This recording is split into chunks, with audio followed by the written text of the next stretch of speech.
Hello, friends, and welcome to the finale of Playing Tribute to Phoenix Wright, Ace Attorney, Trials and Tribulations, the finale of Playing Tribute to the original Ace Attorney trilogy. It's been a long road, and I have been enjoying it immensely. Except for, that last case in the first game. But we're not going to talk about that. We are on the last case of the third game, and this case goes all sorts of places. We got rid of the big bad last time. Dahlia Hawthorne is now forever condemned, never to return. And now we are on the final chapter here, where we have to still find out who it was that killed Misty Fey, who was at the time channeling Dahlia Hawthorne. And we're going to be hearing from Maya herself, because she was there to witness it all. So what did she see? What are we going to find out? Let's go for it.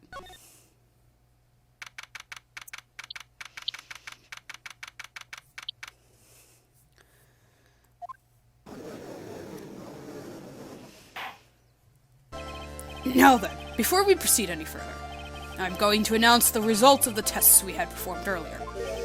Tests? Yes, tests. On the bloody dagger that was found stuck in the pine tree. Oh yeah, that. I totally forgot about that. That's the weapon that Maya Fey used when she fought with the victim. So what are the results? Was it the victim's blood, or... Due to time constraints, the full test wasn't possible. However, there's one thing we can say with certainty. The blood that was on this dagger was not the victim's blood. Okay, cool. That is all. Now then, let's restart this trial. Was it Maya's blood? Because she did oh no, she never got to stab her. So it wasn't Misty's blood on the dagger. And whose was it? I'm sure both the defense and the prosecution know this, but this trial is rapidly coming to a close. Both sides will need to show some firm evidence with their claims. I understand, Your Honor. From what I've heard, the witness is dangerously weak, physically speaking. So let's finish this quickly. Yes, please. Agreed. Very well. Please bring in the last witness. Hey, Maya. Witness, please tell us your name and profession. Maya Fey. My profession is, I'm the assistant manager at Wright & Co. law offices. Maya. According to the magazine I have here, you're a spirit medium of the Curie channeling technique. I'm frightened. The Fey clan, I don't want any more to do with it. Oh, Maya. The pain the Fey bloodline causes must be unbearable. Very well. Now then, Miss Fey. When the event occurred, you were in the garden of the Inner Temple. And you witnessed the moment of Miss Lee Stonem's murder. Is this correct? I didn't see any... Straighten up this moment, young lady. Huh? Pick your head up and speak clearly. There's always time for crying later. But Your mother was killed right in front of your eyes. There's nothing you can do to change that fact. Jeez, Godot. Chill a little bit. But there's something you can do. You can finish this. You've been watching the whole thing, right? You've seen the witnesses come out, and you've seen us squeeze the truth out of them. Now it's your turn. Let's hear your testimony. On the night of the crime, what exactly did you see happen? A witness, if you please. Yes, Your Honor.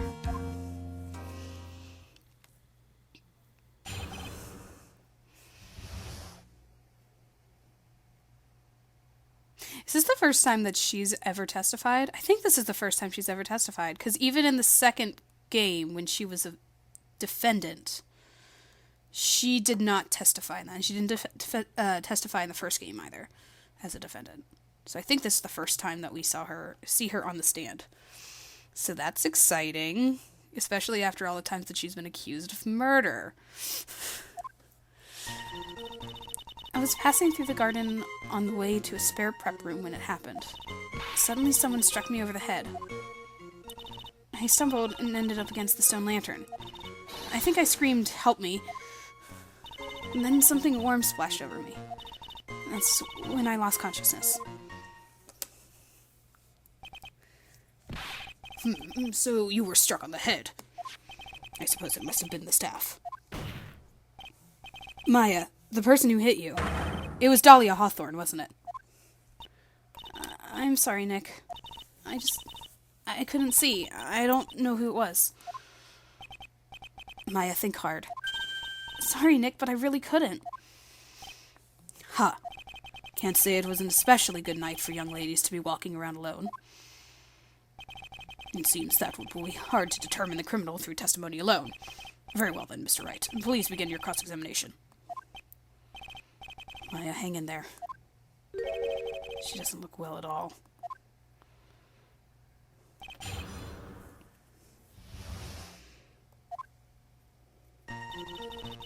I don't look well either. Oh my gosh. Okay. Press everything. Hate to bear her down like this, but, you know. Who else was in the inner temple side that night? Well, Sister Bikini, of course. But I remember her saying that Iris would be coming later as well. On the day after the incident, Edgeworth met Bikini at Hazakura Temple.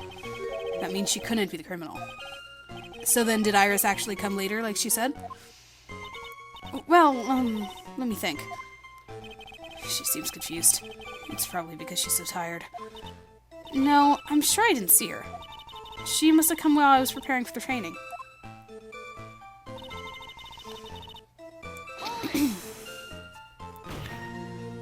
Who did it? Who hit you? Well, I didn't see who it was. I was hit from behind. You didn't see the person? But after that, your attacker was in front of you. How could you not see who it was? Oh, let me think for a sec. I'm sorry, I just can't remember. Maya's really having a hard time. What should I do? Oh man, I'm sorry. Come on, Maya, this isn't making sense. Why didn't you see this person? Well, let me think. It was, oh yeah, that's right. It was dark, that's it. It was dark. It's not good to have too much light around when somebody is undergoing spiritual training. Come to think of it, there was earlier testimony to that effect as well. So it was dark in the garden the night of the crime, which is why she didn't see her attacker. I thought maybe she was trying to hide something, but I guess not. Judging by the testimony thus far, the identity of the attacker was most likely the spirit that was channeled by Elise Stoneham, Dahlia Hawthorne. Very well, please continue with your testimony. What happened after you were struck on the head?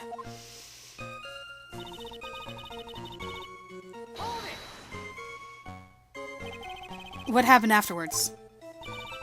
My attacker was in front of me, blocking off my escape, I think. You think? After getting hit like that, I was in a state of panic. There were only two things rolling around in my mind at that time. Well now, this is beginning to get interesting. So what were the two things rolling around in your mind?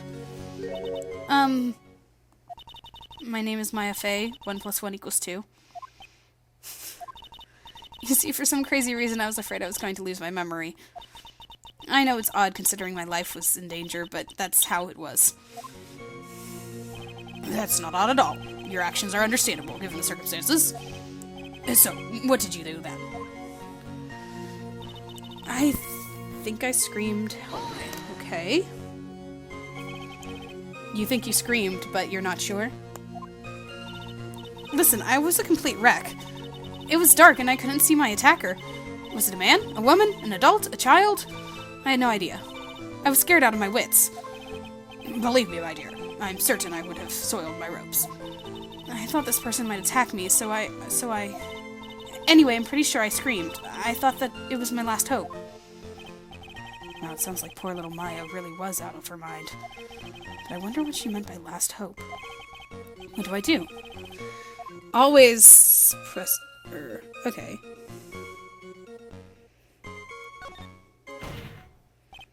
Wait a minute, Maya. What's this my last hope stuff? What? What do you mean by your last hope? No, that's what you said. You said my last hope. Huh? What? I said what? Look, you were facing an attacker that you couldn't see, and you screamed, right? You screamed, "Help me." Yeah. But you testified that you screamed that because you thought it was your last hope. Oh, well, you know, that's like what you call it when that happens. Maya's not doing so well up there. Oh, yeah, Oh, that's right. I remember now. I was facing my attacker, but that's not who I was screaming at. What did you just say? Yeah, that's right. It was the person behind my attacker that I was yelling at. That's who I was screaming to for help. Ah! What is it now? I messed up. I didn't mean to let that slip out. Huh? Witness, are you absolutely sure of what you're saying? Behind the attacker, there was another person? I am, well, I meant to keep that part a secret.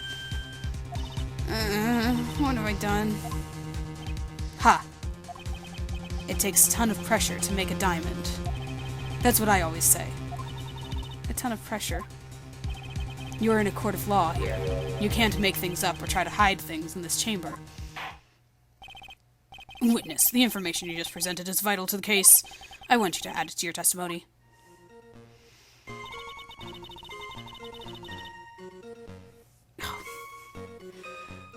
Well, guys.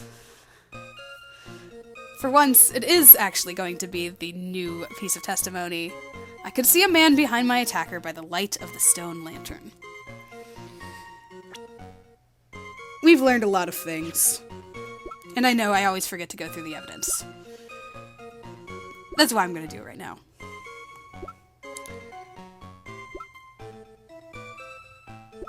It is very unclear right now. Except for me, because I know exactly what's going on. Why she would lie at this particular junction? Or perhaps she's just misunderstanding. After all, she was beside the stone lantern, and it's very, very possible that what she says is true. Except that it isn't. Because the lantern wasn't lit at the time of the crime. So there was a man standing behind your attacker? Yeah. That man, he's the killer. He stabbed her from behind. He's the one who killed Elise Donham, otherwise known as Misty Fey, your mother. The killer? Maya, you know who killed your mother, don't you? What is the meaning of this, Mr. Wright? To be frank, Your Honor, I think she is in shock and quite confused. That's why she hasn't noticed the huge problem with her testimony. Huh? What do you mean? What problem? Maya, on the night of the crime, that stone lantern was out of commission. Huh? What? It's true. There was no light anywhere in the garden that night. No! Order in the court. Mr. Godot, explain this. Add the pureness of milk to the perfect clear darkness of coffee. Stir. That is the state of the witness's mind right now. A cup of cafe au lait? How do you... I don't even know. Yeah, okay, I was right. Cafe au lait? It's not even legal. Mr. Trite's words are the milk, and you are the spoon. Your Honor. I'm the spoon? I'm no spoony bard, I'll have you know. You must have noticed it too, Trite. This witness's mental state is highly unstable right now. It's not hard to understand why she would make a little mistake like that. Sorry, but that's not going to cut it. What did you say? If there truly was no light in the garden, then there's one fatal contradiction in the witness's last bit of testimony. Nick? May I? Recall the witness's statement about her attacker. She said that she didn't know if it was a man or a woman, an adult or a child. And yet, the witness could describe a person that was standing behind her attacker, and she quite clearly described him as a man. In other words, that would have to mean that Maya actually saw our mystery person, despite it being so dark that she couldn't see the face of the attacker in front of her. No! Order, order, order! What in the world does that all mean, Mr. Wright? Are you saying Miss Fay saw the real killer under pitch-black conditions? Objection! Trite, do you have any idea what you're proposing? How could she have seen in the dark? There was no other light source on the scene. Objection! There are some things that you can only see in the dark, Mr. Godot. Maya, you did see who the killer was in the dark. And now, you're trying to cover for him. Cover? For the man that killed her mother? There's only one conclusion I can draw from this. You know who this man is. Please, Nick. I don't know anything. Please, I'm begging you. Ha! You talk a good game, Trite, but let's see if you can walk the walk. It was pitch black, so what could the witness see? I'm calling your bluff. No, Nick, don't. Please, stop. Maya's dead set on protecting this guy. The man who murdered Maya's long-lost mother. But I can't let him get away with it. I'm a lawyer, an officer of the court. I'm here to find the truth. All right, Mr. Wright. Time to show us what you've got. Who was this person that you say Miss Fay saw in the darkness? Based on what Mia told us at the end of the last part, it's talking about how the person was trapped for a day on the other side of the bridge. I wonder if you guys have figured out what's going on. I don't remember what I knew going into this. Like, whenever I first played it, I honestly cannot think of whether I was understanding where she was going with it, or whether it took me a little bit to figure it out. But I am curious as to how you guys are doing with that. So I'm giving you a little bit of time here. We'll go into the profiles now.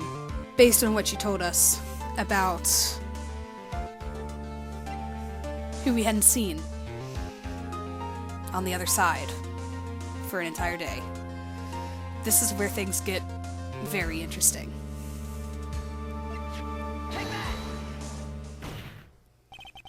Because it was pitch black, Miss Fay was able to recognize the killer easily.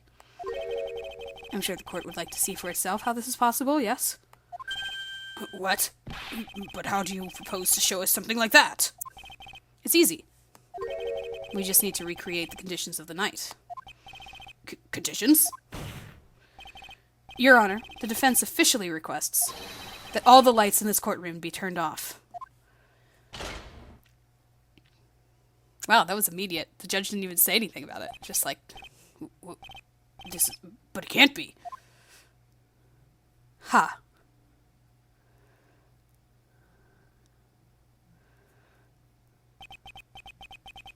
That was a nice bit of deduction.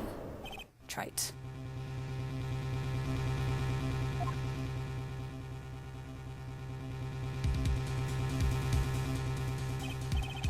Well, everyone, this is the man Maya saw on the night of the murder.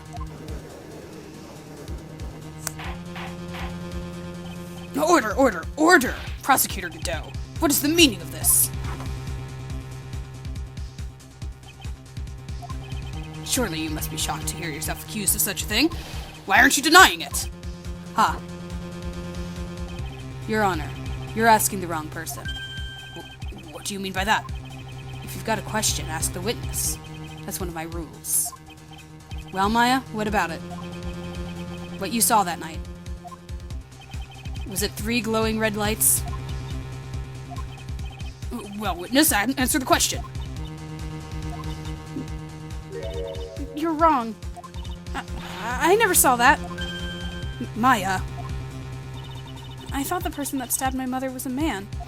For a totally different reason. What? Witness, Mr. Wright, stop your chattering, Your Honor. Chattering? If it's worth asking, ask the witness. That's one of my rules. All right. Well then, let's continue with the testimony. Please tell us how you knew the killer was a man. Yes, Your Honor. I didn't realize it until after I woke up, but...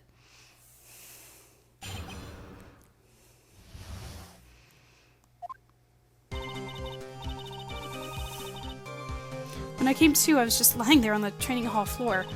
By the time I got back to the garden, the place had totally changed. The torches were lit, and the body was gone. And all of the snow around the stone lantern had been carefully cleaned up, too. Since the person did all of that work alone, I just assumed it was a man.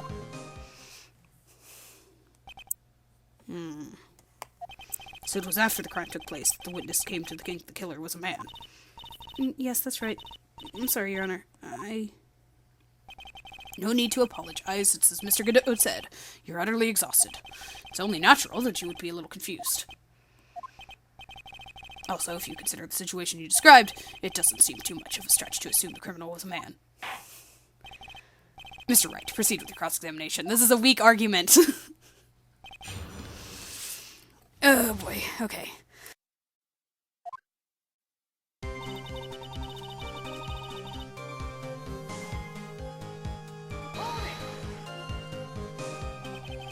So you lost consciousness when you were in the garden, is that right? Yes, I think. I think it happened when the victim was stabbed. So then the person that carried you into the inner temple could only have been the killer.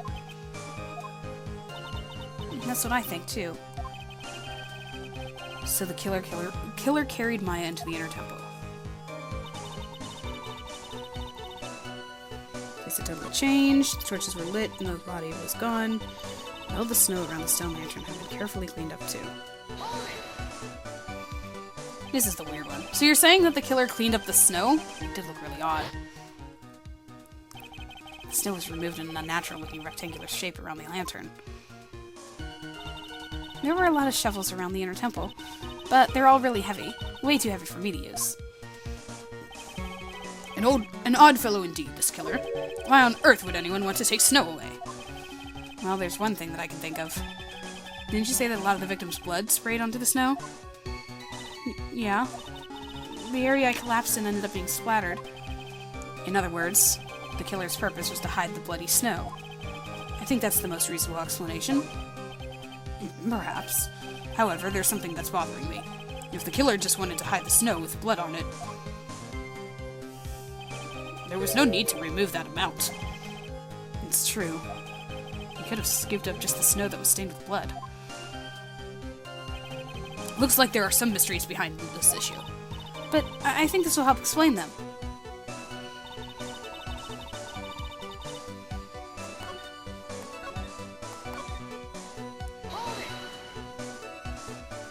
Naturally, the killer must have done it, right?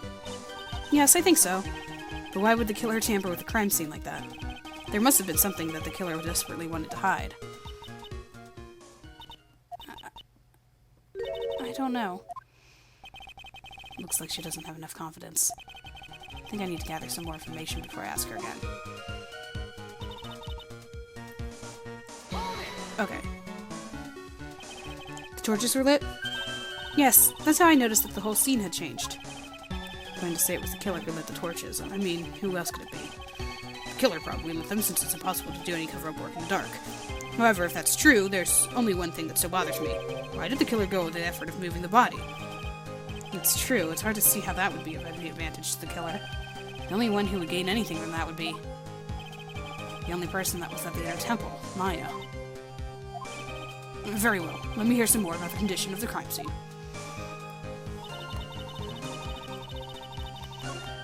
Let's do that again.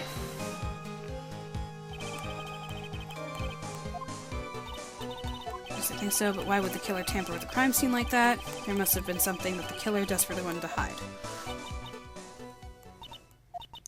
The truth is, when I saw the crime scene, I felt something. You did? Yes. I felt like the killer was hiding the evidence for me. For my sake. What? Hiding it for you? Everyone knew that I was the only one at the Inner Temple that night. If Sister Bikini had come back and looked at the garden, she may have thought that you had done it. No, she definitely would have thought so. And you're saying that why the killer cleaned up the crime scene to make it look like nothing had happened? Yes, I'm sure of it. Well, that's certainly an important piece of information. I want you to add that to your testimony. Yes, Your Honor.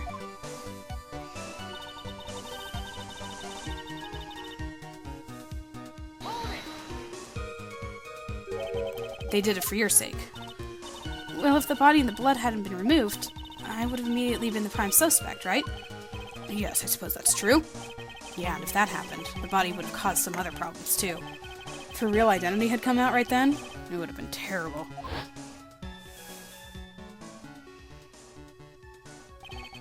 Master of Curain killed my own daughter?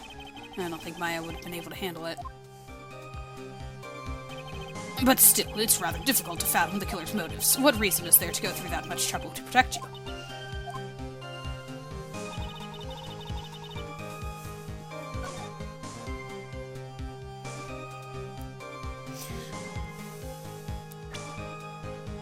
I think this is when I present this again. Because not everything was cleaned up. Especially not everything that had to do with Maya. The body of Elise Stoneman was carried all the way to Hazakura Temple's courtyard. Then at the garden, the real scene of the crime, the snow that we suspect was covered in blood was scooped up and removed. It's reasonable to believe all this was done in an attempt to hide the true crime scene. However, there's still one matter that still seems somewhat odd. Oh? And what would that be? You must have figured it out by now, Mr. Godot. It's the message written in blood on the lantern. It was written very clearly on the white stone lantern. Maya. If the killer was so motivated to protect Maya from suspicion, then why didn't he wipe the writing off the lantern? Ah, you're right. What do you think, you guys? Do you know? Order. But Mr. Wright, isn't that a fact that the killer was trying to cover up the crime scene? Indeed. But it doesn't make much sense to move the body and remove the bloody snow, then not wipe off the most incriminating thing of all, the bloody writing. But if that's the case, do you have an explanation for the killer's mysterious behavior? Why would this killer move the body and remove all that snow, but then leave the bloody writing on the lantern? I know. I don't know what the killer's plan was.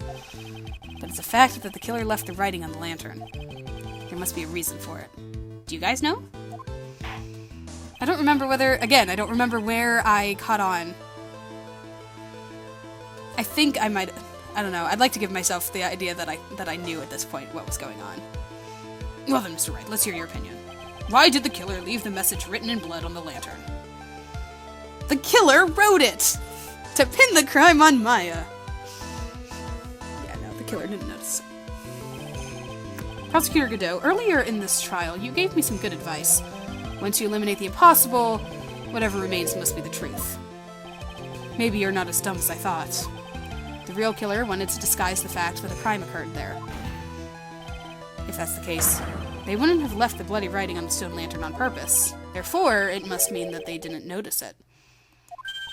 But that doesn't make any sense. The torches were all lit and everything. There's no way any normal person could miss something as glaring as that. You're right. There's no way any normal person would. What? What are you trying to say, Mr. Wright? There's only one person involved in this incident who could have missed seeing the bloody writing altogether. And who would that be? Who's this person that could have failed to notice the bloody writing? Really? You're gonna make me do this again? Okay. Mr. Godot, This is what you said yesterday. My eyesight is pretty messed up. Even with these huge goggles on my head, I still can't see everything. You can't see everything? Is that correct, Mr. Godot? This lantern was submitted as evidence today. I would like the court to think back to the moment it was first presented. This lantern? There's something written on it. Why, it's written in blood. Nonsense. This lantern is as clean as a whistle. Mr. Godot, just admit it. There are certain colors you can't see, correct? You can't see red on a white background, can you? That's right. We went through this once before, during the poisoning case at Tribulations. This is the apron the delightful Miss Bird was wearing at the time, and somehow spilled coffee on. There's something still bothering me, Mr. Godot. Why have you not explained the bloodstain to the court? Bloodstain? What bloodstain would that be? Don't play games, prosecutor. The blood-colored stain that's smeared all over the apron. That's ridiculous. No one told me anything about a bloodstain. You could see the coffee on the white apron, but you couldn't see the ketchup, because it was red. Ha! It's strange. In a black and white photo, those letters would have appeared black to me. I wonder, why am I the only one who can't see them? So then, Mr. Godot, are you admitting it? Are you admitting that you couldn't see the red writing on the lantern?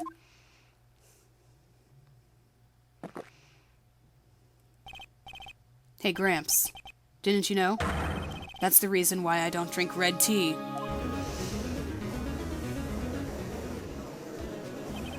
I wasn't sure about it until now, but I just can't believe it. Prosecutor Godot is the murderer. But there's no going back now. I finally figured out the truth.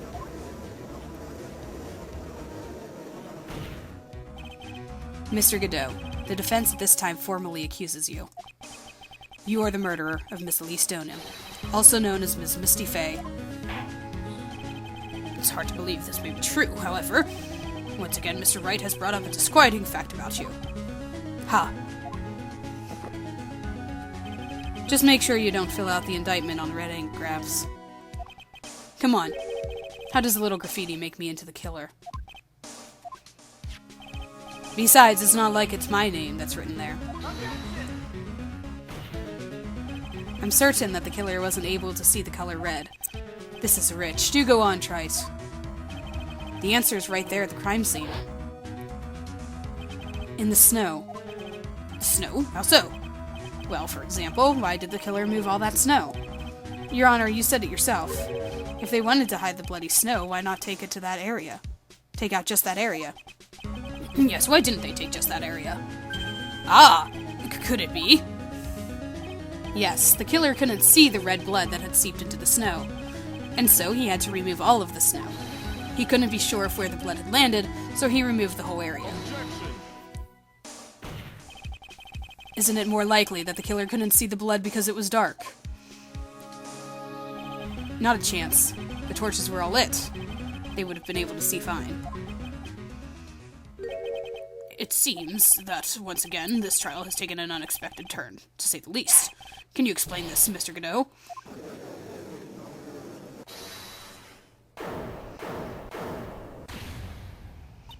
Wait! Just wait a minute. Maya? What is it, witness? Mr. Godot isn't the killer. After all, he didn't even come to the Inner Temple until 2 days after the murder took place. He didn't show up until after that old bridge got fixed up. Objection! Maya. You can't testify to something like that. Why? What do you mean? I may not look it, but I'm... Eek! After the murder happened, you didn't even exist. She didn't. I'm afraid I don't follow. Are you senile, old man? We established this just a little while ago. After the murder, this witness was unconscious for a long time. because she was channeling Dahlia Hawthorne. Oh, that's right. Please, Your Honor, let me add to my testimony. Nick, please listen to me. Maya, do you plan to cover for Godot no matter what the cost? If that's the case, then I've got no choice.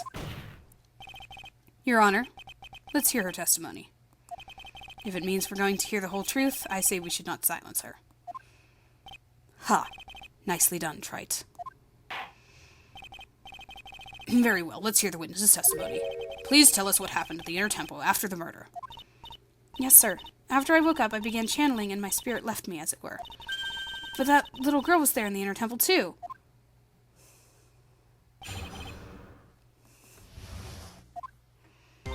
Pearlie was also stuck in the Inner Temple side that night. The next morning, she looked around but couldn't find anyone. The next day, when the bridge was finally fixed, she was in the spare prep room. That's when Mr. Godot arrived in the Inner Temple for the first time. He found Pearlie first and cheered her right up. Who is this Pearlie? That's my little cousin, Pearl Fay. So, when did you hear about this? Oh, just a while ago, when I was in the medical office. I'm terribly sorry, but what you heard from someone else is simply not admissible as testimony. What? Come on! Pearlie would never tell a lie. She's a way more honest person than I'll ever be. Real smart, Maya. You always know the best things to say when you're under oath. Ha! The prosecution has no objection. We believe the witness. Of course you do, Mr. Godot. Let's just move on to the cross-examination, if the defense has no objections. This is highly unusual, but, well, Mr. Wright? Let's get this cross-examination started.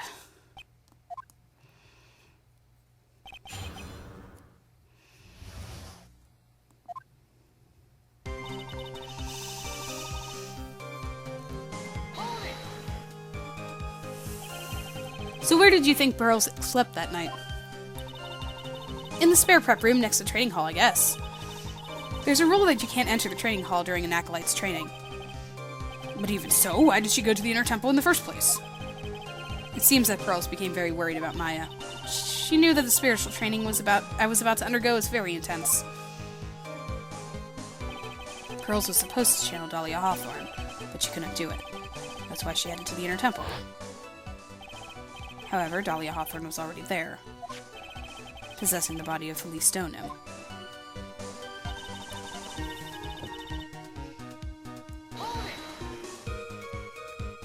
She searched the entire Inner Temple side, end to end.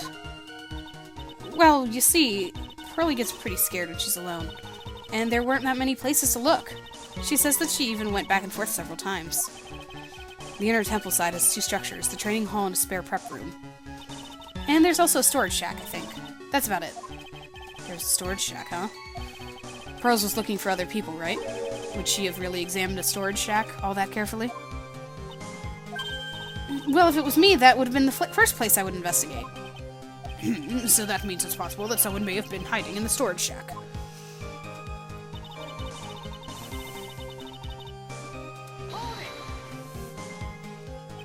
Pearls didn't hear the sound of them working on the bridge. What do you mean? I was just wondering why she would stay in the prep room. If it was me, I'd at least go out and wait at the foot of the bridge. Oh, well, Pearlie said she was sleeping at the time. She said she was so scared during the night that she couldn't sleep well and woke up a bunch of times. Poor little girl. All alone like that. Well, we know that she had at least one friend in the Sacred Cavern. Dahlia Hawthorne, who was busy battling with the trick lock. She couldn't let anyone see her, so she wouldn't have shown herself to Pearls. What happened after the bridge was finally fixed?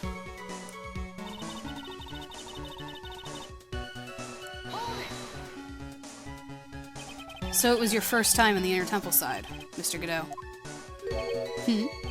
That's funny. Am I imagining things, or did the defense ask me a question? Mr. Wright, please save your questions for the witness. What you heard from someone else is simply not admissible as testimony. Those are your words, Your Honor. Touché, Mr. Wright. Oh well. What do you have to say, Mr. Godot? Hot nights and even hotter coffee. That's what I always say. If it hadn't been for this case, I never would have visited there. A freezing cold temple in the middle mountains? I think I'll pass. So he had never visited Hazakura Temple or the Inner Temple, huh? Ha! You want to say something, Trite? In any case, I have to find a crack in Godot's armor. Well, I cross-examined Maya, that is. Very well, please go on with your testimony. After fixing the bridge, the policeman came over to the Inner Temple side, right? Yes, then Mr. Godot found Pearly and cheered her up. He cheered her up? That's what Pearly said. She said he was a very nice older gentleman. Thank you for looking after my cousin, Mr. Godot. And here I was thinking you were nothing more than a coffee addict. Ha! Cut it out. You're making me blush. This guy is really beginning to get on my nerves, in more ways than one. The truth is, there aren't that many places to look on the Inner Temple side. The policemen were all busy going over the garden with fine-toothed combs, so I decided to carry out an investigation in my own way, Godot style. I'm the same way. I like to hand down verdicts in my own way, judge style. Maybe I should ask some questions, Phoenix style.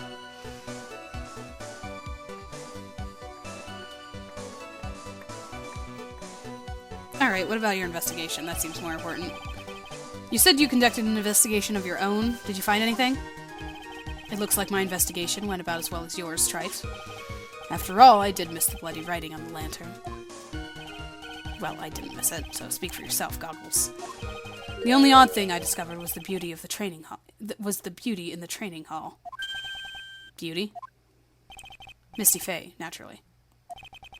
Clad in her stunning Japanese garb, surrounded by the hue and aroma of Western tastes. Western tastes. Could he find a stranger way to describe gravy? So from there, you headed for the prep room. Wait a sec. Where did Godot say just now? I think I just found his proverbial weak spot. There's only one thing of any importance here. Where was Godot when the murder was taking place? He must have already been at the Inner Temple when it happened. Otherwise, he couldn't have killed Elise Stoneham.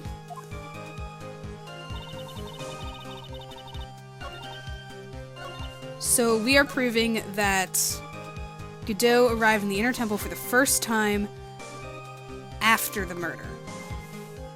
I'm sorry.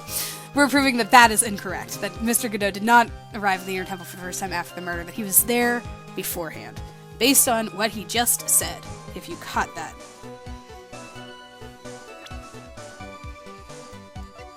Because, I don't know about you, but I can't tell who's on this picture.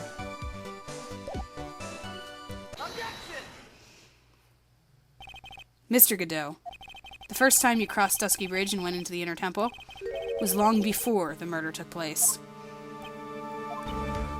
Why do you say that? Because he just made one fatal slip-up. The hanging scroll in the training hall? Hanging scroll? But Mr. Godot is right. The scroll shows a picture of my mother. Maya, I know you know who it is, but here's something you didn't know.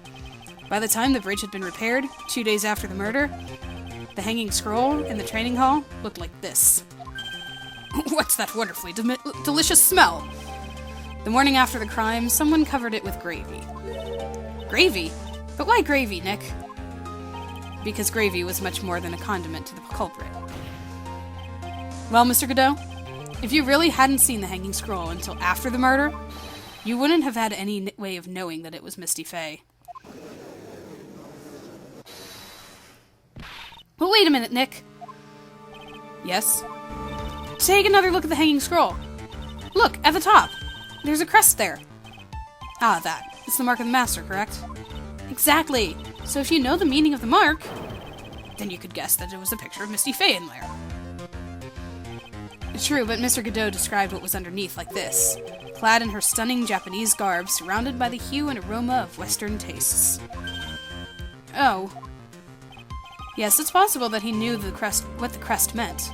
However, he couldn't have known that she was wearing Japanese clothing.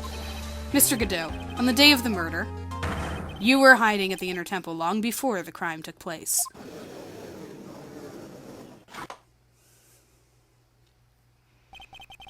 Can I ask you just one little thing, Trite? What is it? This whole theory of yours. It all rests on a certain assumption. That I knew beforehand that a crime was going to be committed. That's right! Otherwise there's no reason for him to sneak out into the crime scene.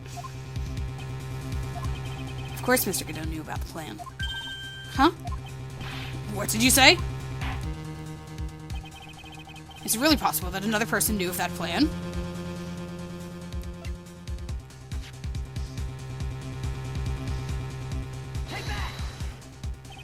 This crime was actually planned over a year ago.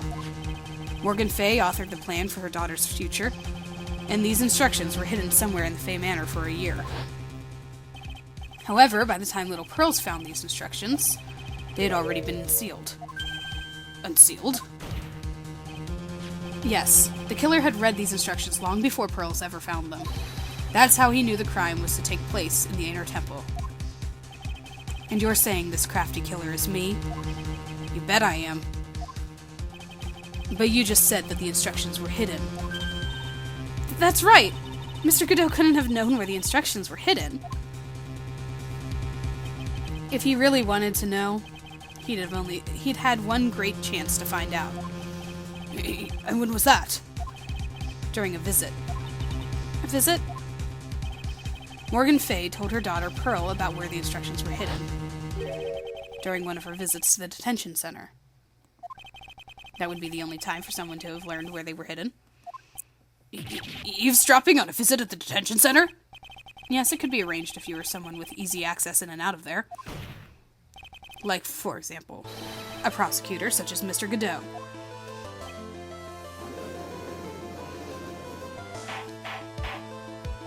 Order, order, order! Mr. Godot, you're under fire again! This murder could not have been carried out without prior knowledge, and you were the only one that could have acquired this information before the murder.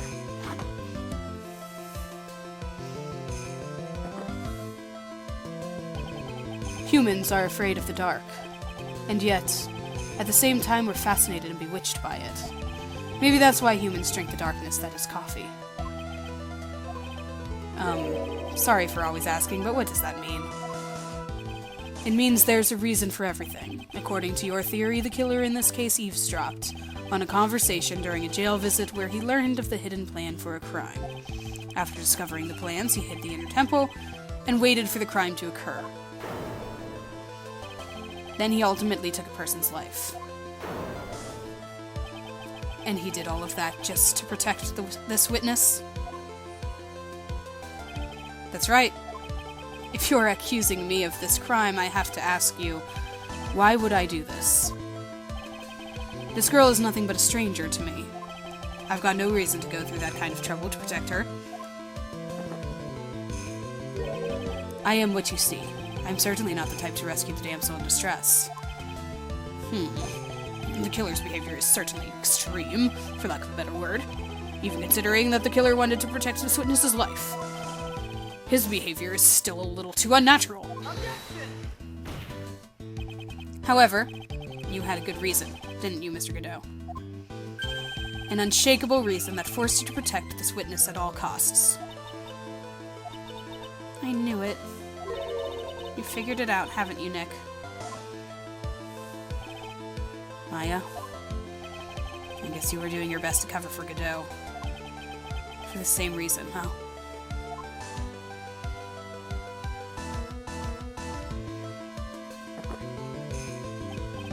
Okay, Trites. I'm all ears. Let's hear it.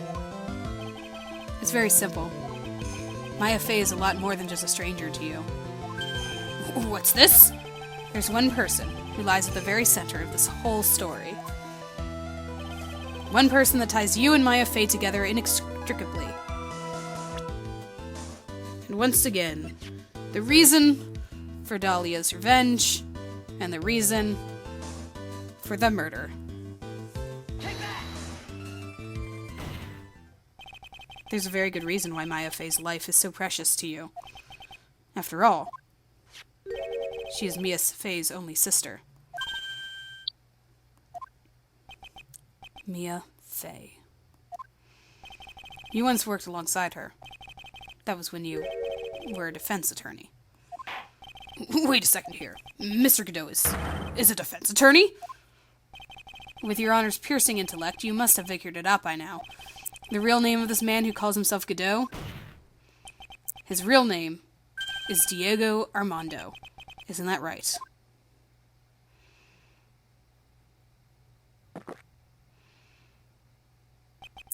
The last time someone called me by that name was over 6 years ago.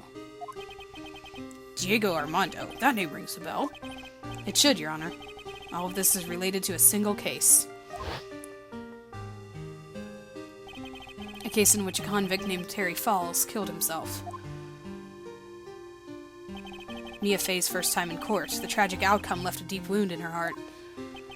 She knew that behind it all was a heartless, scheming demoness in disguise.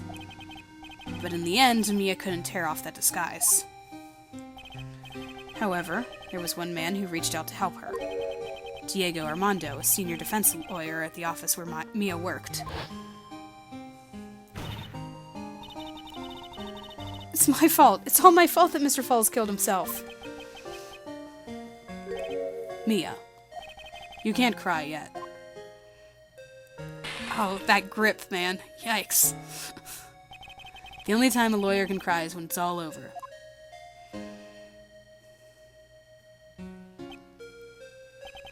I was moved by her. The way she put all her faith in her clients. That pure sweetheart of hers. That's why I could never forgive Dahlia Hawthorne. Mia and I thoroughly investigated that fake kidnapping incident. Then one fateful day, Dahlia wanted to meet with me. It had been 6 months since the trial. We met in the courthouse cafeteria. Ah, I just remembered. 6 years ago, right here in this courthouse, you were poisoned. Even I didn't see it coming. Dahlia Hawthorne slipped some poison into my coffee. Some newspapers at the time called it a murder, but very little information about the case was released to the press. But you weren't dead at all. No official reports ever actually called it a murder. I was just in a deep, deep coma. I see. My body shut down, and my life became nothing but a long, deep sleep. That woman's poison did a real number on my central nervous system. I lost my sight, and all of my hair turned white due to the damage it caused. It's terrible. Apparently, it was a miracle that I ever regained consciousness. 5 years had passed since I drank that poison brew. Then one morning my eyes flew open from the smell of a doctor's cup of coffee. 5 years? You were asleep for 5 years? And the worst possible news was waiting for me. Mia Fey was dead. From the very moment I opened my eyes, I had already lost everything I thought I had. The woman I loved had been murdered, and the woman I loathed had been sentenced to death. The woman you loathed. The woman who had spiked my scalding hot coffee, Dahlia Hawthorne.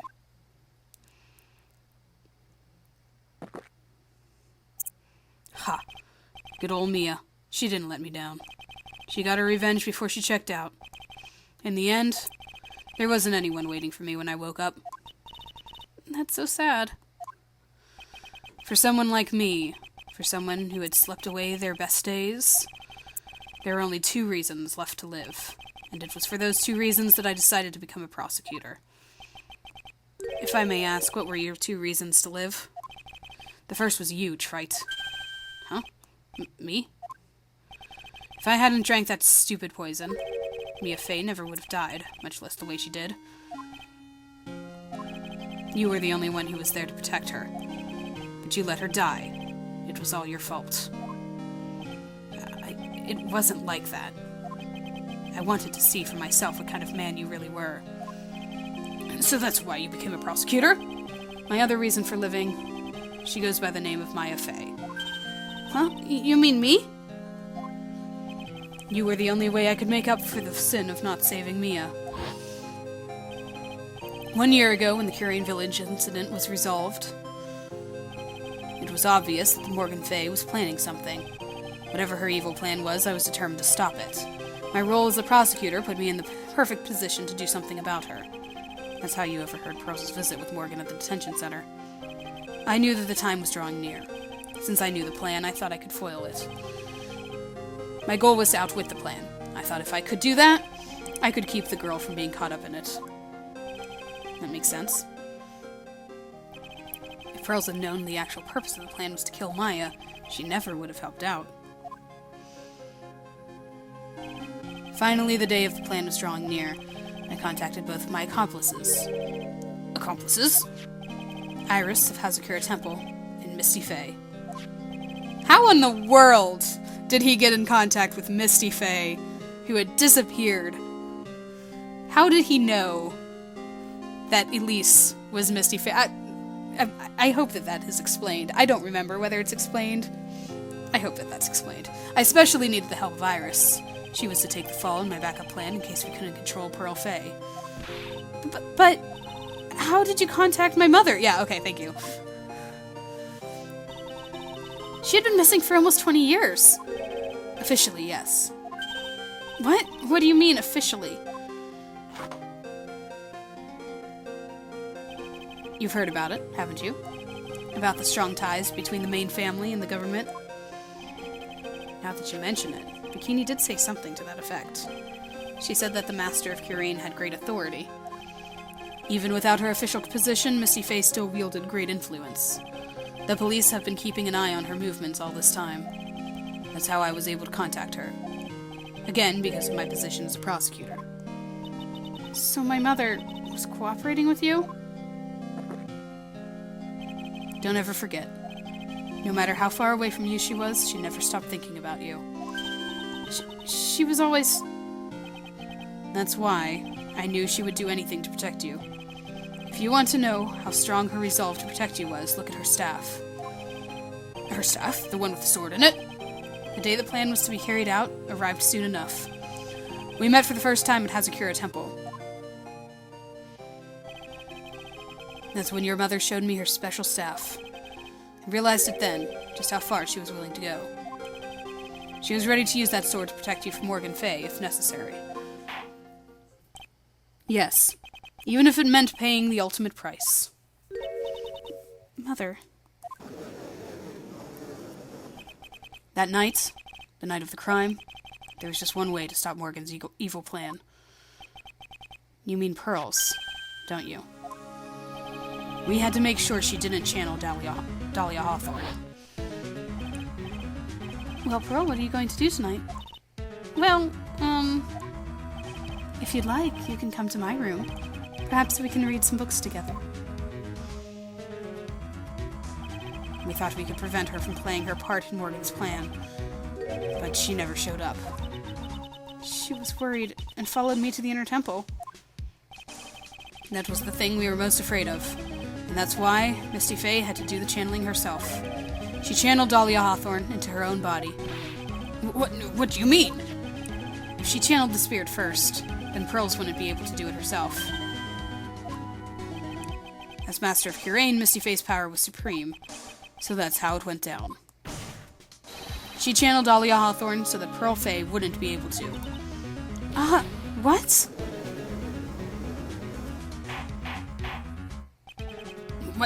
Is this true? My role in the plan was to make sure no one was going to hurt Maya Faye. That's why I hid myself in the inner temple. Just in case you needed to be saved from Dahlia Hawthorne. Doe. Anyway, that's all I'm going to admit to. Trite. Huh? There's no doubt about it. You're a great defense lawyer. But you're going to have to do the rest yourself. The background leading up to this incident has been laid bare. There's just one question remaining, Mr. Wright. Who killed the victim? There are only two possible suspects right now. Maya Faye, and I'm sad to say you, Mr. Godot.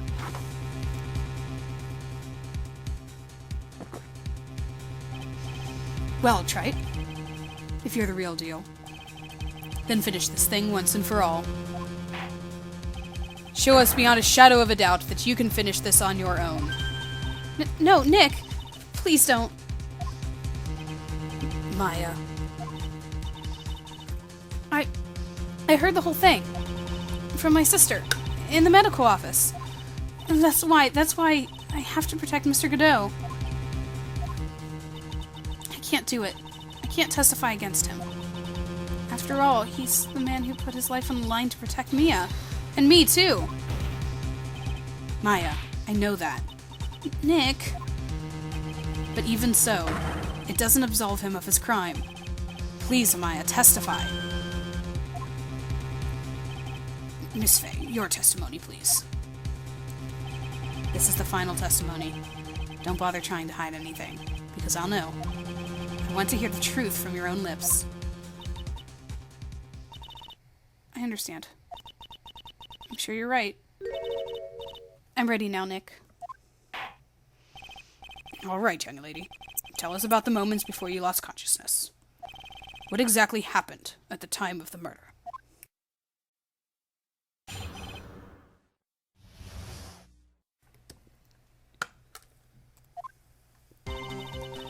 Just before it happened, I think I saw some red lights. 3 of them.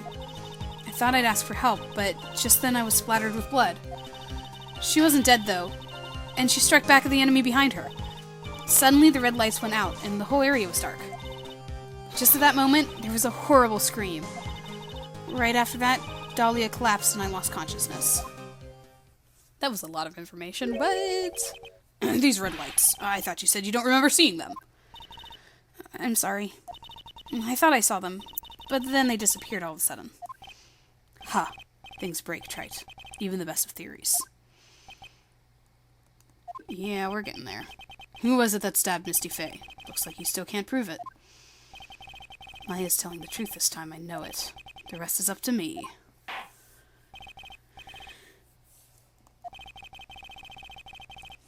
Proceed with your final cross-examination of the witness.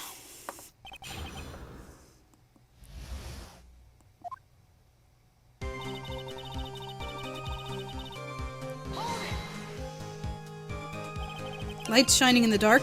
I don't think you could make a mistake about that. Yeah, you're right. I think I saw them, but I can't say for certain. And I can't tell you for sure they were from Mr. Godot's mask, either. I don't get the feeling she's covering for him anymore, but just after that, you turned toward the lights and called for help. Isn't that because you thought the lights were coming from Mr. Godot's mask? Yeah, I guess so. Maybe that's what I was thinking at the time. But I can't remember. After all, there was a person I couldn't identify in front of me. Maya's life was in terrible danger at the time. There's no way she can remember the details of the scene perfectly. Alright then, let's go on with the testimony. What did you do when you saw the red lights?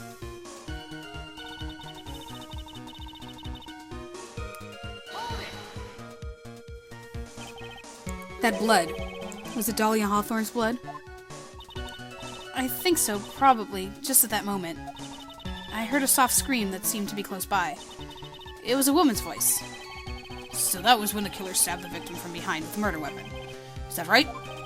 Without a doubt, Maya was in the middle of a really dangerous situation. Anyway, the victim was stabbed by the murder weapon. What happened after that?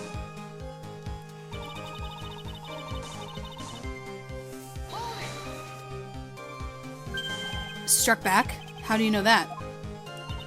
Well, you're right. I didn't see it exactly, but I could tell by the sounds of their breathing and movement, and also the smell of blood. You've witnessed more horror than any young lady should ever have to in one life. So then, what did you do at that point? I couldn't move. I could just barely make out their shadows moving in the dark, but I had no idea what to do. Could you still see the red lights you mentioned earlier? Yes, I think so. But...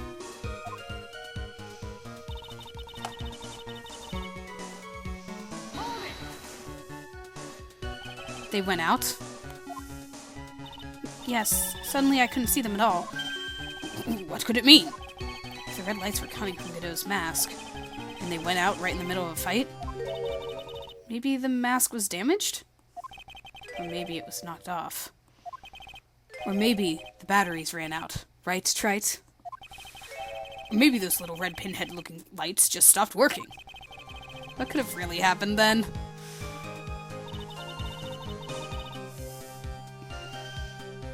Horrible scream. What do you mean by just at that moment? Do you mean the moment when the red lights went out? Yeah, that's right. The scream that you heard then. Was it Dahlia Hawthorne? I don't think so. I'm pretty sure it was a man's voice. What? So then that scream came from the killer? That's got to be it. I think Dahlia Hawthorne must have taken the blade and attacked the killer with it. And then the killer let out a scream of pain, huh? After that, the killer stole the blade back and delivered the final blow, I guess. Well, Mr. Wright, it seems to make sense to me. It sounds like a reasonable deduction, but I still kind of wonder.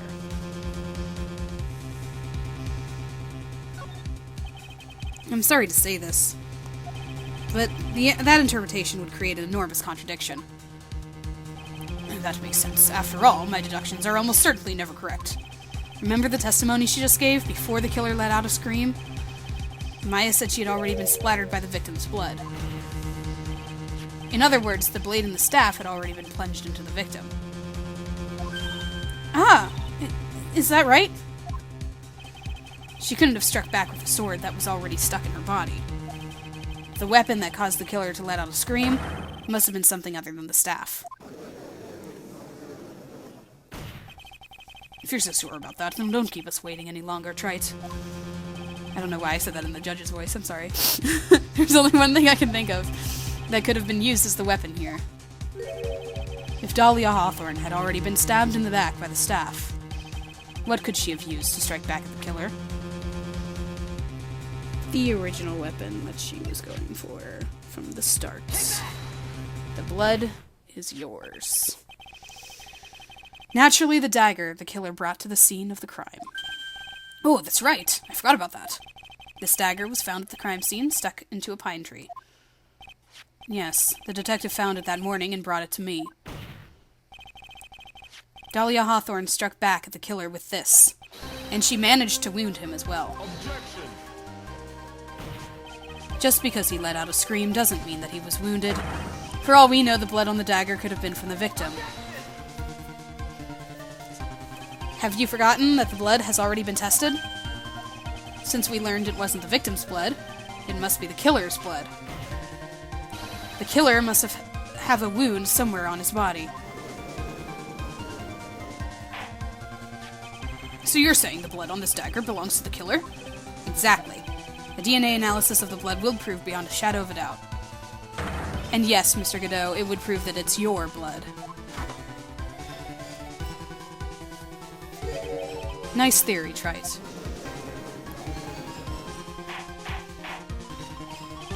Order in the court! Is this the end? Have I done it? Even he won't be able to change the results of a scientific test. Ha. Let me ask you something, Trite. Let's just say that it turned out that I was the killer. Do you really think I would be stupid enough to leave evidence like that? What? Just think for a second. This dagger was found this morning by a detective and brought to me. There was already a blood stain on it, correct? But even so, I was the one who brought this dagger here to the courtroom. Yeah, so what does that prove? Well, if I really were the killer, I could have washed the blade off and then planted another person's blood on it. It can't be. In any case, there's one thing in that I can guarantee, Trite. That blood, it doesn't belong to me. Not a chance. What? In any event, it seems to be established that the killer was wounded. Alright then, witness, continue testimony.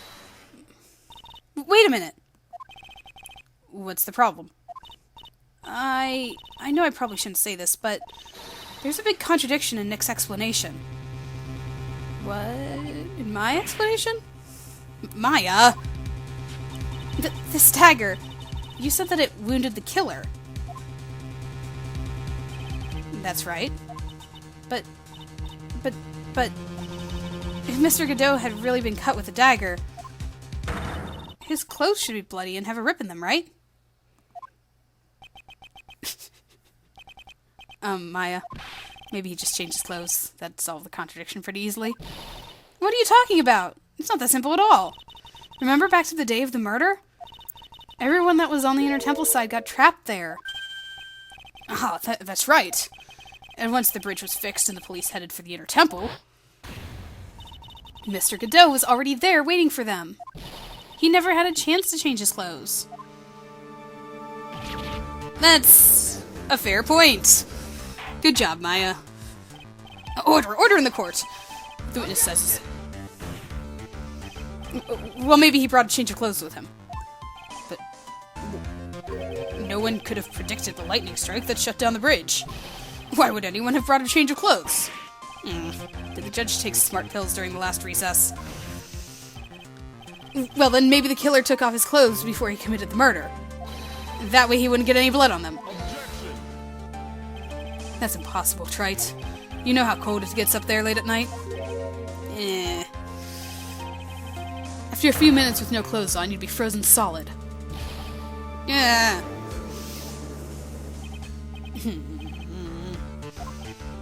Ha. So that's all you've got. I knew you weren't tough enough to finish this. Right now, if Mia Fey were here, she would have closed the book on this case already. If Mia Fey were here. So come on, Trite. Can you do it or not?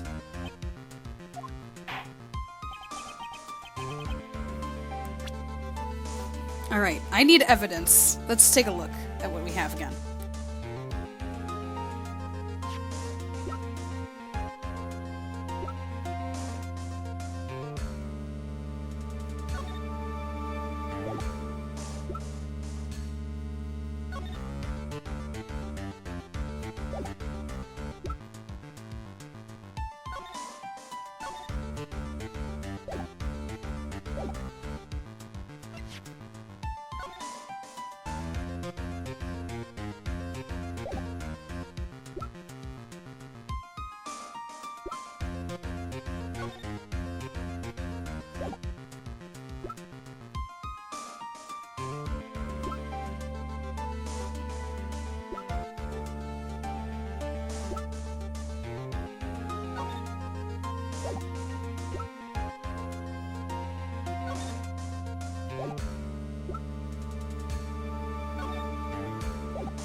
You've accused Mr. Godot of being the killer, but can you prove it? Have you got even one piece of evidence?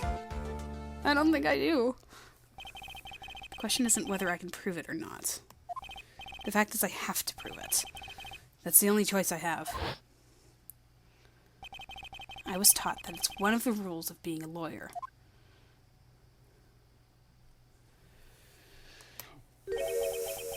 I can prove it. I'm going to bring your magnificent vengeance to fruition, just as you want it. Ha, that's good. A fighter to the bitter end, Trite. Since there's just one piece of evidence that can prove your point, why don't we go for the unlimited penalty? Oh. I don't like this. Because I don't know what would prove it. I don't have anything.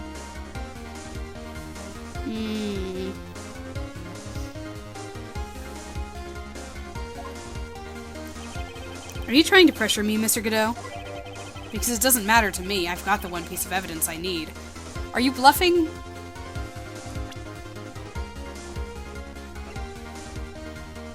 Proof, without a doubt, that he's the killer? But it isn't the dagger? It's gotta be the dagger, right?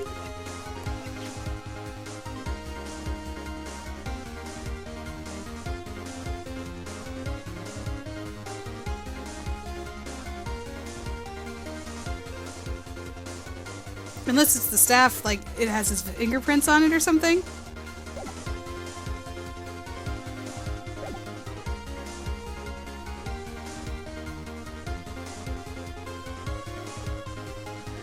I'm so scared. I'm so scared, guys. We can do this. We're good. We're fine. We're good. We got this. We got this. Let's do it. Give me a break. You've got nothing, Trite. I know, I don't. I really don't. So what do I do at a time like this? It's simple. I've got to think outside the box and approach this from a different angle. Right, right, right. Just like Mia taught you. Alright then, Mr. Wright, let's hear what you got. There's one thing I've demonstrated in the previous cross-examination.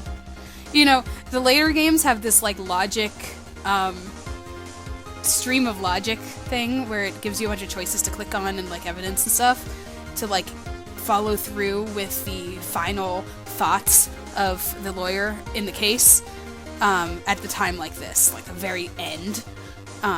So it, like, walks you through his logic, and I like that. I really like that about the newer games. Unfortunately, it's not here, so let's see where it takes me. There's one thing I've demonstrated in the previous cross-examination. The killer was wounded. That was proven by the blood on the dagger.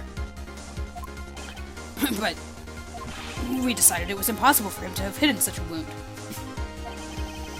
If he had been cut by a dagger, there should have been a bloodstain on his clothing. There's one place. Yeah, okay, I'm following you, but I still don't have the evidence for that. One place the killer could have hidden his wound. What did you say? Hidden? Yeah, based on Maya's testimony, absolutely. But I don't have evidence for it. This is it, my last stand. I need to think about this from a different angle. I don't need to think about why there was no bloodstains on his clothing. I need to show how he hid the wound. It's the end of the line. The final stop, Trite. Let's hear what you've got. Where's his location where you say the killer hid his wound? How...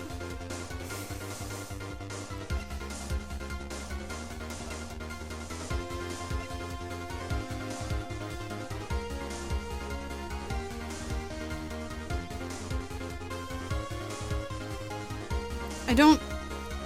Okay, I'm gonna tell you guys what I'm thinking here. Obviously, if the lights went out when he was hit, the wound is behind his mask. But I don't know how to show that with evidence. Unless it wants me to use the profile to, like, show his upper... like, show his face. So... the location... Ha! I don't know what you're talking about. And frankly, I don't need to know. What I do know is that you'll never be half the lawyer she was. Isn't that right, Trite? So, I will say this, because I remember this from whenever I played through the first time. That is the same line he gives if you show the wrong piece of evidence, but Mia doesn't show up next to him whenever he looks at you, and you're all like, oh no! But that was awesome. I remember that being like, oh, I should have just kept going, because I, like, turned it off right away, so I didn't think that I was right, and then I went through a bunch of things, I think, and then I went back to that, and then it showed her, and I was like, oh, I was right. This is one of those things where the game tries to trick you, and it's like, oh yeah, I'm speaking down to you, but you actually got it right. Hey, we're getting into Godot's head now. What was that just now? Mia. It can't be. You're living on through him? Even as we speak, you're still hiding the wound. Hello, Mia. It's beneath your mask. During the fight, the red lights given off by the killer suddenly disappeared. Seconds later, the killer let out a scream. That's right, your mask went flying off your face. Mr. Godot, would you mind removing your mask? If you have a dagger wound under there somewhere, then I'd say this whole case is solved. This is reminding me of, cornering... Nice.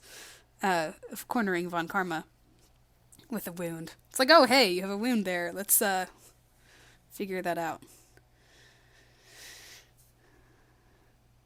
A less, cruel criminal, though. I feel bad for Godot. Just now, I saw her spirit in you. I never liked you. 6 years ago, you helped the woman who put me to sleep by hiding her bottle of poison. And then, while I was sleeping, you let Mia die. But you didn't care, you just kept living your pathetic, happy-go-lucky life. You even had the nerve to follow in her footsteps as a lawyer. Could never forgive you. That's what I thought. Mr. Godot. But I was wrong about you. I knew it from the very beginning. The truth is, the only person I could never find it in my heart to forgive was me. You yourself? I was the one that failed to protect Mia. Me and no one else. I tried to avert my eyes from the truth, to escape from the harshness of reality. I just couldn't face Mia's death head-on, so I ran. I hid behind a mask and threw away my true name. I couldn't even deal with being a defense attorney anymore, so I quit. But you saved Maya. Yeah, that was my plan. Up until just now, anyway. What do you mean? Are you listening, Maya? If I had really wanted to save you, then there's one person that I should have gone to and talked to right away. Who would that be? Are you talking about Nick? But I didn't do it. I tried to get the help of Iris and your mother, but I closed my eyes to the most important man involved. Do you know why? The real reason? No, why? I suppose I wasn't really interested in saving you at all. Huh? I think I was just trying to salvage what was left of my own broken soul. I was trying to make up for the fact that I couldn't save Mia. Nothing more. That's why I let you walk right into a situation that I knew was dangerous. Forgive me. You're wrong. You put your life on the line to save Maya. Was it really for Maya's sake? Even I'm not really sure. What do you mean by that? That night in the darkness of the garden when I saw her silhouettes. A part of me must have known the truth. The truth that it wasn't really Dahlia Hawthorne standing there in front of me. It could have been Misty Faye, or even that little girl. But I still picked up the blade. It was like I was dreaming.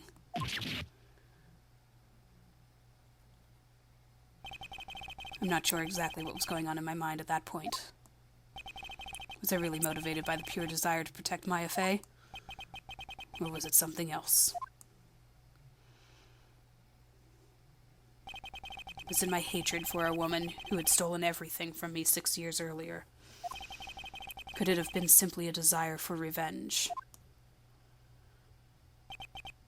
And now, I don't know anything anymore. I did learn something today, however. I finally realized that I was the arrogant one. I was just chasing an illusion, a fantasy. The stupid fantasy of defeating you in the courtroom. You were the one who made me realize my folly. You never ran away from Mia's death. Instead, you picked up where she left off, as a true defender of the people. On that one moment, I understood everything. In that one moment, I understood everything.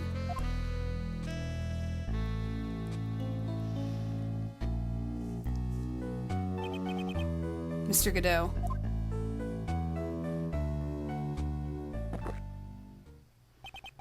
I think you already know this, but if you don't, my name is Diego Armando.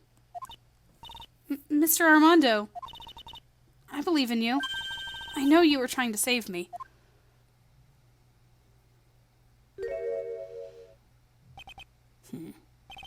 Thanks.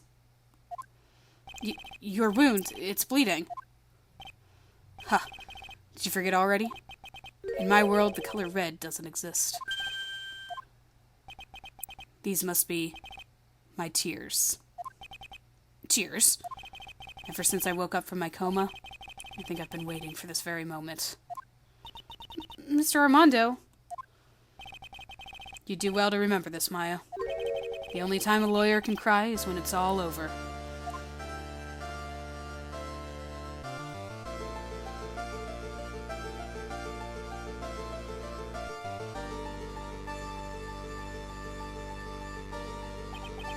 This time, it really is all over, isn't it?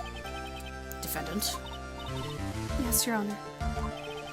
Although you weren't directly involved in the murder, tampering with the body and crime scene is a serious offense in itself. I understand, Your Honor. Mr. Armando explained that to me very carefully. I knew the risk, and I willingly cooperated anyway. Very well. Before I hand down my verdict, is there anything you'd like to say? Well, there's one thing. I'd like to say something to Mr. Wright. I want to apologize to you. Apologize to me? For what? For the case 6 years ago, of course.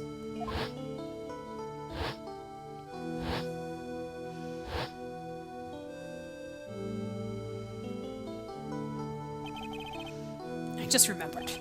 Weren't you poisoned by your own lover? Not exactly, but yeah, something like that. Even now, 6 years later, I can hardly believe it. She was going to do it. She was planning to kill me.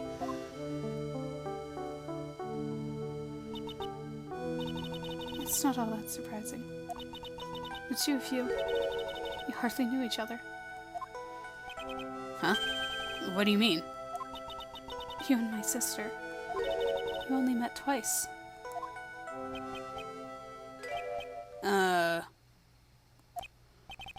We only met twice? The first time you met was on that fateful day.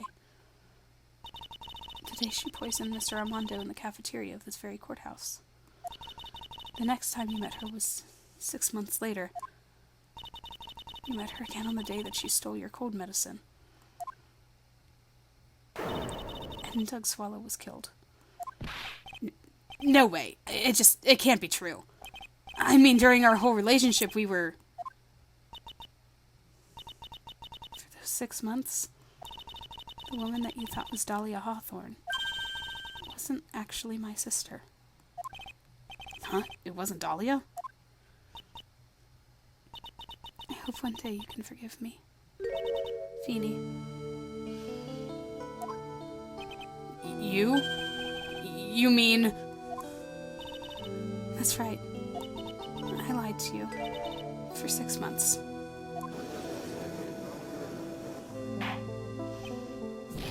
But why? Why would you do such a thing?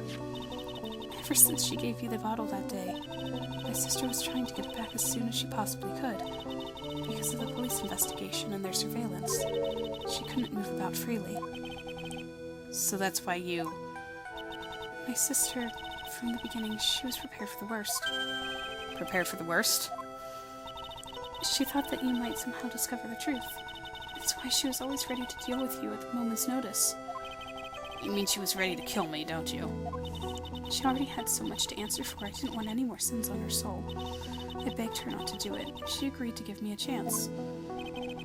And that's why you came to me? You came to get the bottle pendant back from me? In her place? But I couldn't get you to give it back. I failed at something even as simple as that. 6 months passed and I still couldn't get it back from you. Finally, my sister couldn't wait any longer. She didn't consult me about her plans for you that day. It was the first time that it had ever happened. That was a bit strange, wasn't it? Up until that day, you two were partners in crime, and she would confer with you. I think she must have noticed. Noticed what? My feelings for you. If I'd found out she was planning to kill you, I would have done whatever was necessary to stop her. Even if that meant her life. Or mine. Iris. After spending half a year by your side, my feelings toward you, they changed. I have something to say to you, too. Yes? You really are the person I always thought you were. Even after Dahlia Hawthorne was found guilty, I still believed in you.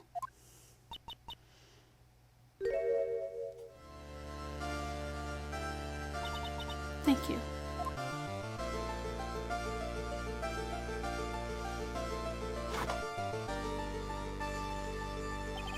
How many cups of darkness have I drank over the years? Even I don't know. I'll tell you, though. Right now, this one here is the greatest cup I think I've ever had. Don't you think so? Phoenix writes. I love this sprite. Yeah, I think you're right. The purpose of this trial was to rule the murder of victim Lee Stoneham. At some point, I expect you will be tried for your role as an accomplice in this case. I understand, Your Honor. Very well. On the charge of murder, I hereby find the defendant not guilty. Yay! Aw, no celebratory confetti. I guess because she's, guilty for the other stuff. Yeah. Court is now adjourned.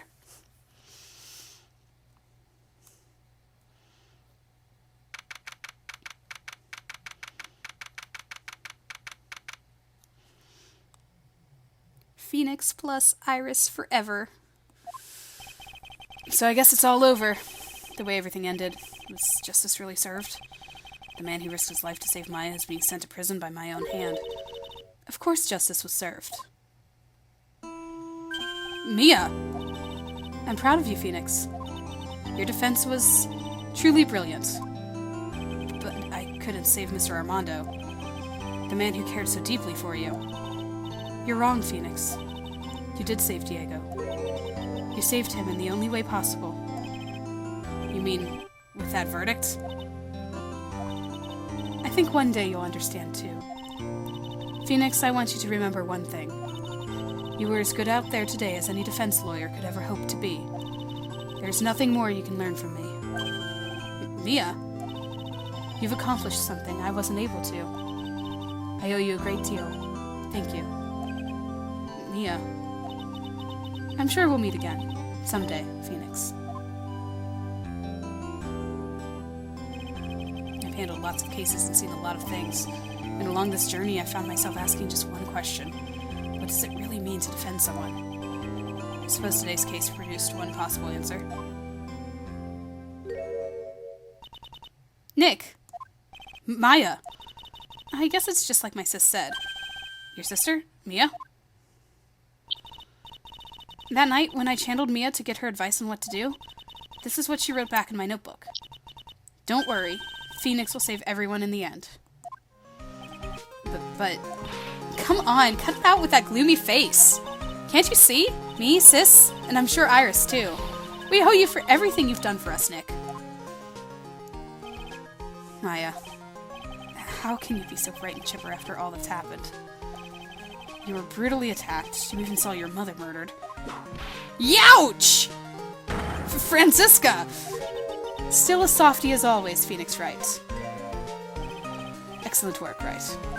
Huh? Mr. Edgeworth? When did you get back? Oh, that's right. I guess no one filled her in on that. Edgeworth and Francisca have actually been helping me. Helping you? If these two hadn't been here on the first day of the trial, the defense wouldn't have gotten anywhere. Wow. But where were you, Nick? I heard he fell into a river and caught a nasty cold, which forced him to sleep all day. Yes, he laid in bed shivering from his fever with Iris's hood pulled over his head. Oh, ouch. Talk about embarrassing, Nick. You definitely need more training. Anyway, thank you, Mr. Edgeworth. And you too, Francisca. Who's talking? Who's talking? Gumshoe? Gumshoe's left. I don't suppose. Oh, no. Of course. There's room for me in this group hug, is there? Oh, Larry. Oh, Larry! What's with the, longer than usual face? I realized something when I was reborn. I realized that Larry was never of any use to anyone. Not even once. That's not true. Right, Nick? What? You're asking me? Well, Nick? Is it true? I've got a place in this world, right? Yeah, of course.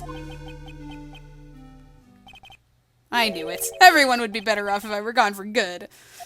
No. Oh yeah. Those portraits you painted, they were really good.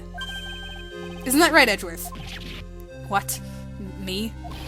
Why are you making that face, huh, Edgy? Oh, well, yes, indeed. I certainly can't say that it's lacking resemblance. Do you really mean it? What about you, Francie? Did I draw you well, too? Yeah! My beauty can't possibly be captured by a mere crayon. Nevertheless, I recognize the effort you put into it, and that's worth something. So then you'll do it? Like you promised? You're going to model for my next picture book, Francie's Whiplash Smash. Ah! Don't get carried away.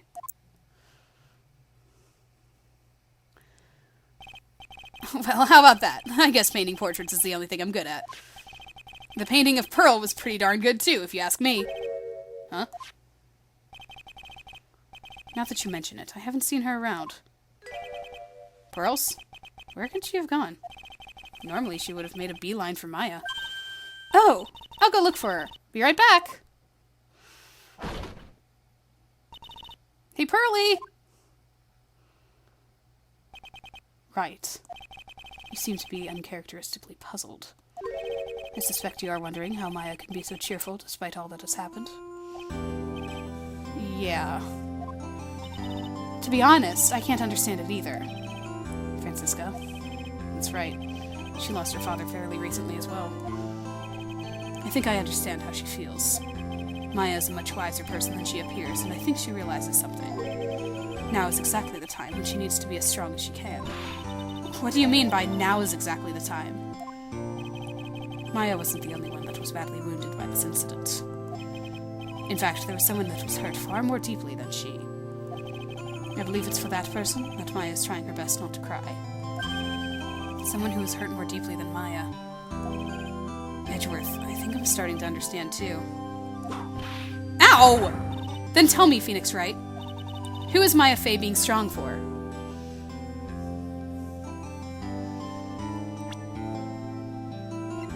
Who else? Pearl Fey.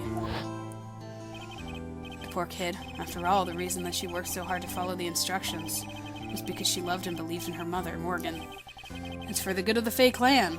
I'm sure she believed that in every last word. She thought she was doing it for Maya. That's why she was so happy. It shows how truly devoted she is to Maya. But it's a cruel irony that it was her exuberance that led to this tragedy. Maya Fey's mother was killed, and Maya herself was put into the deepest peril imaginable. And that's exactly why Maya is putting on a brave face. She's doing it for Pearl's sake. Until she can see her smile again. Oh hey! So this is where you all were. Wow, looks like we've got quite a bunch here today. Ouch! What was that for, sir? Sorry about that, Scruffy. My whip just seems to have a mind of its own. What's up, Detective Gumshoe? Oh, you know, this and that. Anyway, congrats on your win. Let's go out tonight, pal. Dinner's on me. My salary's just sort of kind of gone down by a teeny-weeny bit, but it's alright. I made reservations at a first-class French restaurant tonight. Oh, please don't tell me it's Tribulations. Ah! Pretty good work, Scruffy. That whip was your reward. Detective Gumshoe. You said a first-class French restaurant. You don't mean... Tribulations! Where else? Oh, no. I knew it. We're doomed. Come on, let's go, everyone. Can't keep Maggie waiting, pal. Hey, you, crybaby. You're invited, too. Oh, forget about me. Pearl and I will be at the loser's shack eating potatoes. You know, Maya's taking an awfully long time to get back. She's still out looking for pearls. Oh, Maya. What's wrong? Nick, what do I do? Pearlie, I can't find her anywhere. Huh? I'll bet she just went back home. That's all. I thought so too, so I called the village. But no one heard from her. This has never happened before. As I figured, she's been badly hurt by this incident. She feels responsible for the tragedy that has befallen you, Maya. But none of this was her fault. What should I do? Detective Gumshoe? Yeah, what is it, pal? Could you guys go on ahead? But what about you? Maya and I will. We'll join you guys once we find pearls. Nick? Don't worry about us, Detective Gumshoe. We may be a little late, but we'll definitely be there. We have a lot of celebrating to do tonight, and I wouldn't miss it for the world. Yeah, but you're the... Ah! Very well, Phoenix Wright. We'll go on ahead. Don't keep us waiting, right? We won't. But where should we look? Where could Pearlie have gone? Let's go, Maya. There's only one place I can think of that pearls might have gone to.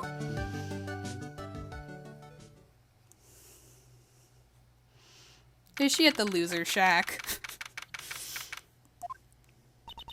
Hazakura Temple. For pearls, I bet this is a very important place. After all, it's where this whole incident started. What's this? You're all back again so soon? Sister Bikini? I thought we'd be eating mashed potatoes alone tonight. So she's here? Pearlie is here? She's in the trading hall. Why don't you hurry along and go see her? Okay.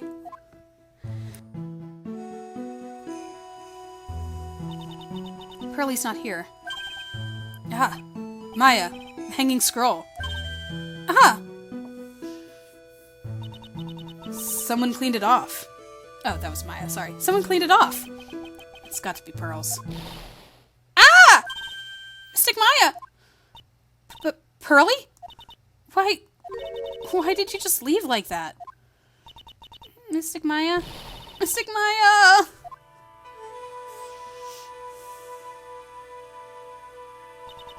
I swore that I would never trouble the two of you ever again. Because it's all my fault that Mystic Maya's mother... That's why you came here? It's the least I could do, to pray for your happiness. You don't have to do that, Pearlie. It wasn't your fault. You didn't do anything wrong. Of course I'm sad that my mother is gone. But, how do I say this? I'm still happy. You don't have to lie just to make me feel better. No, really. It's true. The only reason I'm still here is all thanks to everyone who was there for me. My sis, my mother, Mr. Armando, Nick, and you. If even one of you weren't there, I'm sure I wouldn't still be alive right now. That's why I have to be strong. For all the people that were there for me when I needed them.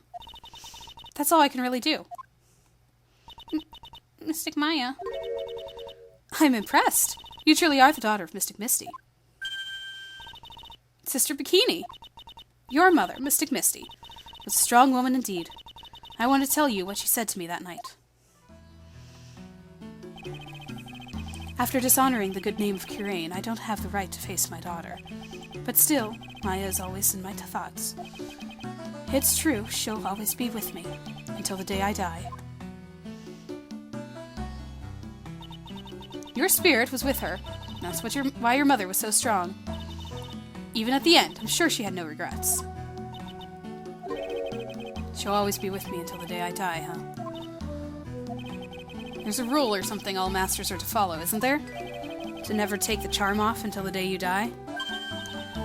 That's the master's talisman! The thing that Misty kept by her heart and would never take off. It wasn't the container that was important. Rather, it was the contents.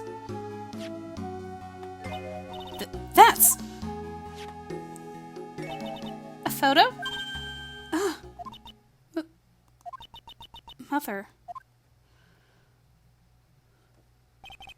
It's only natural for living creatures to fight to protect their own lives. But what makes us human is that we fight for others. But who do you fight for? How hard must you fight? That's the true measure of what a human life is worth. We defense attorneys are warriors who are constantly challenged by that question.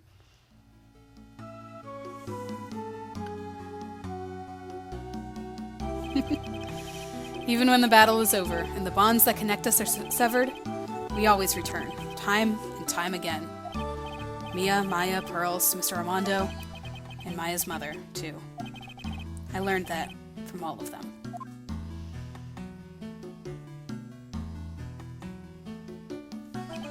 Well, shall we get going? Everyone's waiting. This is the day to remember. A day when a lot of things were finally put to rest. I think we should celebrate what we've overcome today. But I still can't. Oh, go on, sweetie. You can come back for training anytime. Okay. All right. I'm going to make a brand new start, too. Sister Bikini, I'll be back for more training. I promise. I know, and I won't go easy on you just because you're the future master. I'll make sure to prepare reservations for 3 for when you come back. Wow! All right. We're going to have a great feast today, Pearly. You know why? Because training is a battle of endurance. Okay, Mystic Maya. I'll eat lots and lots of food tonight. You know, there's one thing I don't get, and probably don't want to, but what is it, Nick? Reservations for training is fine and all, but why for 3? Come on, what do you think? You're one of us, Nick. Next time, you can train right alongside us. Huh? I'll be waiting for you. Sister Bikini would take special care of you. Uh-huh. It'll be great, Nick. We're going to do the special course naturally. Uh-huh. That's a great idea. After all, Mr. Nick, you'd do anything for Mystic Maya, wouldn't you? Even walk on hot coals, right? We'll have a nice big meal before we come next time, right, Nick? You know, I was wondering if I can say just one little thing. Sure, of course you can. Oh, I love this part. I can't wait to hear it. I'm getting goosebumps too. Well then, here goes nothing. Oh, I didn't have to speak it this time. I did in the other ones. Ah, here we are at the end, folks. I'll really have to work extra hard now. Master of Curane and the office manager of Wright & Co. Law Offices, and I have to be a good big sister to Pearly and Nick, too.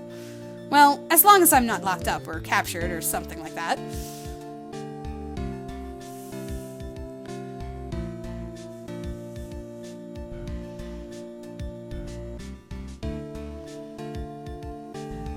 So it's true, Mr. Nick really is Mystic Maya's knight in shining armor. He went through with the special course all the way to the end. Oh no, actually I heard there's a legendary extra special ultra course here too.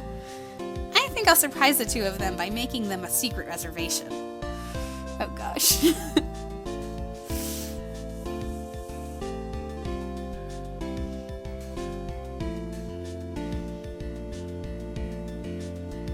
Maggie bought me a brand new coat as a present, pal. I feel 10 years younger. I'll never take it off. Yes, but somehow you just don't seem the same. I guess a dirty, shabby old overcoat is just more detective-like, sir. Don't worry about it. In the name of love, a man will soil himself silly. I guess he's finally expressed his feelings. Good for you, Gumshoe.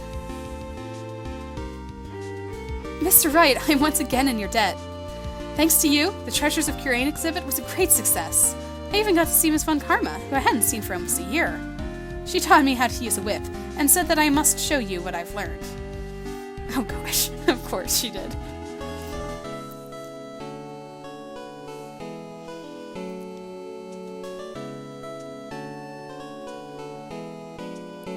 Desi and I started a company called Mask to Mask Consulting.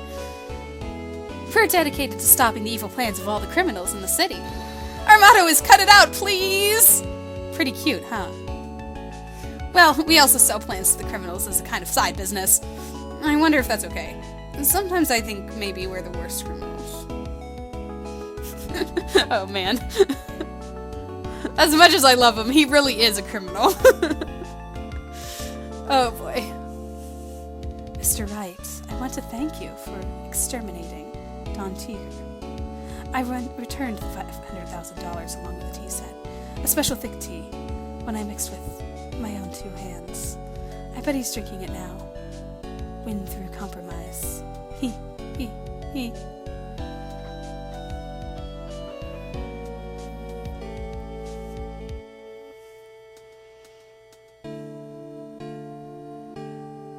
I'm just an old and, in a way, a wrinkly, grumpy, clown-nosed waste of flesh. At least that's what I thought. But my grandkids had a birthday party for me the other day. Talk about embarrassing. 69 years old and I cried like a baby with a dirty diaper. Aw, he has grandkids? That's adorable.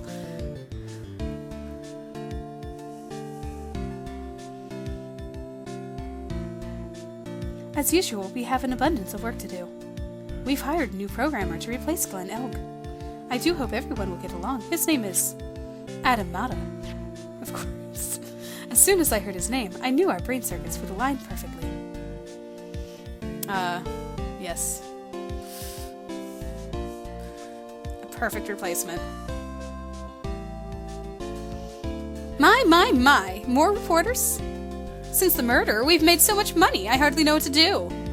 I think the magazines like us because I provide such a nice visual, especially in spring. I can hardly wait for Iris to come back.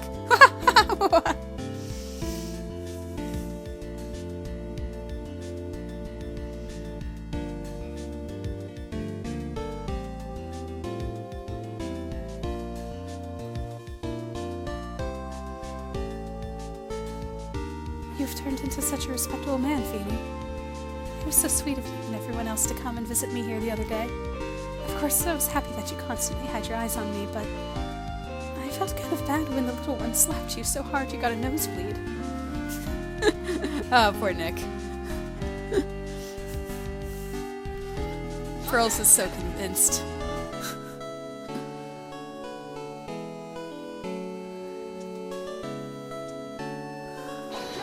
Alright, looks like it's going through all the voices. So I'm going to take this time because we're running out of time with how my recording has worked in the past.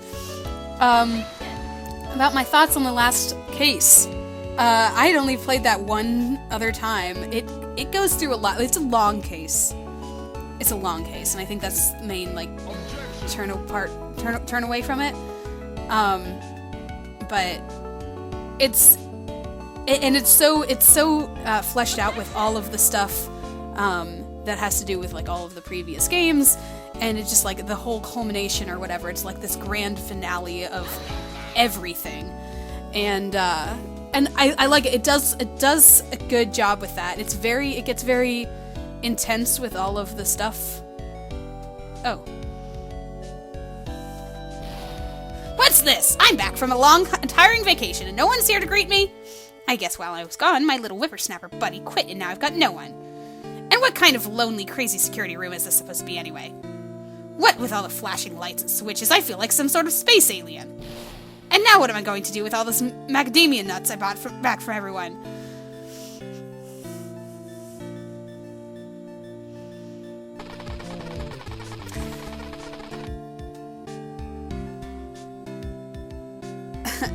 So, yeah, so I do like the case, and I think that it does well for what it's doing.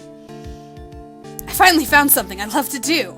Franzie's Whiplash Splash is gonna turn the art world on its head. I should have realized it sooner. Self-centered, lazy, antisocial. I'm an artist. A really good portrait artist. I'm not a loser after all.